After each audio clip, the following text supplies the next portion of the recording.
के आयोजन को लेकर लगातार सियासी बयानबाजी सामने आ रही है। अखिलेश यादव कई बार व्यवस्थाओं को लेकर सवाल भी उठा चुके हैं। अब यूपी के डिप्टी सीएम केशव प्रसाद मौर्य ने इस पर करारा जवाब दिया है। सुनिए उन्होंने क्या कहा। मैं समझता हूं कि मुद्दा विहीन है और कोई मुद्दा नहीं होने के कारण से वह ऐसे सवाल उठाने का काम कर रहे हैं जिन सवालों को जनता सुनना भी नहीं चाहती। अगर श्री अखिलेश यादव जी के द्वारा उठाए गए सवालों को जनता का 0.1% भी समर्थन प्राप्त हुआ होता तो ये आस्था का सैलाब प्रयागराज महाकुंभ में डुबकी लगाने के लिए नहीं उमड़ता।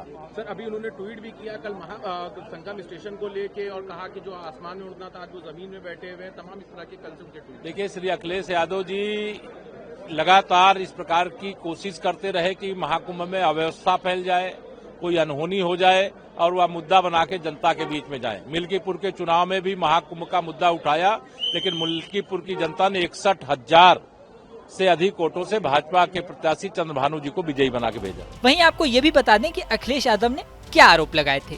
सुनिए उनके आरोप। जानकारी वहाँ से मिल रही है जो आ रहे हैं श्रद्धालु लोग, तो बड़े पैमाने पे व्यवस्थाएं खराब है वहाँ पर। दुख इस बात का है कि मुख्यमंत्री जी ने ये कहा कि हम 100 करोड़ लोगों का इंतजाम कर रहे हैं, लेकिन कुछ ही करोड़ पहुंचे हैं लोग। सब व्यवस्था खराब हो गई, भगदड़ मची, लोगों की जान गई। किसकी जान गई अभी तक सूची नहीं आई, कितनों की जान गई ये सूची नहीं आई।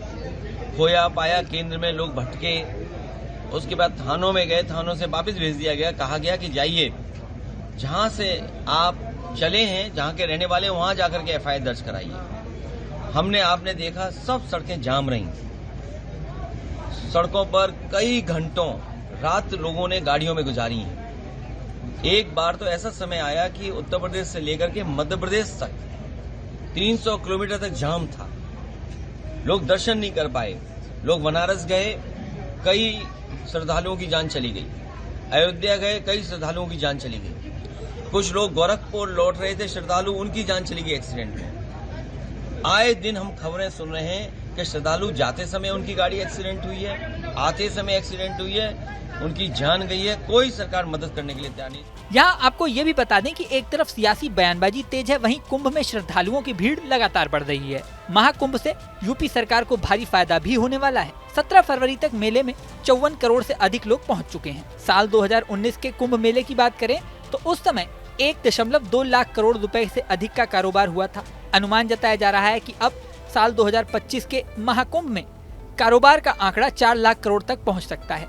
अभी तक जितने भी श्रद्धालु पहुंचे हैं उससे उत्तर प्रदेश के पर्यटन, खुदरा, होटल, परिवहन और कई क्षेत्रों में इनकम में भारी वृद्धि हुई है। विशेषज्ञों का कहना है कि ये मेला भारत की सांस्कृतिक धरोहर को वैश्विक पहचान तो दिला ही रहा है, हमारी जीडीपी और उत्तर प्रदेश के सरकारी राजस्व में बड़ी वृद्धि कर रहा है। अनुमान तो यहाँ तक लगाया जा रहा है कि उत्तर प्रदेश सरकार को इस पूरे मेले के आयोजन से 25,000 करोड़ रुपए से ज्यादा का लाभ हो सकता है। यहाँ सबसे बड़ी बात यह है कि इस मेले में 8,500 से लेके 9,000 करोड़ रुपए तक का खर्च किया गया है। यानी जितना खर्च किया गया है उससे 3 गुना ज्यादा इनकम होने की पूरी संभावनाएं हैं।